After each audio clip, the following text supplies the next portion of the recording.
আমরা প্রায় ময়দান স্টেশনটা পার করে পার্ক স্ট্রিটের দিকে এগোচ্ছি। খুব সুন্দর, এখানে সবুজ একদম।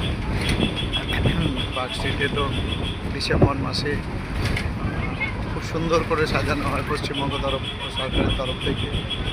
এবং বাঙালি যেহেতু সব উৎসবেই মাতে, কখনো নিজের সংস্কৃতি মনে রেখে, কখনো নিজের সংস্কৃতিকে জলাঞ্জলি দিয়ে পার্ক স্টেশন জলাঞ্জলি দিয়ে তো তার উৎসবটা মানে মাতাটাই হচ্ছে আসল। আমার মনে হয় কখনো কখনো নিজের সংস্কৃতির আঙ্গিককে সে ভুলেও যায়, কিংবা তার গভীরতায় ঢুকতে চায় না। আমার মতের সঙ্গে অনেকেই হয়তো অমিল হবেন, কিন্তু আমি ধীরে ধীরে এটা চেষ্টা করছি যে আমার যে ভাবনা চিন্তাগুলো সেগুলো তুলে ধরার জন্য। মেট্রোর নতুন কোনো কাজ হচ্ছে, এখানে একটা বড় ক্রেন দেখতে পাওয়া যাচ্ছে।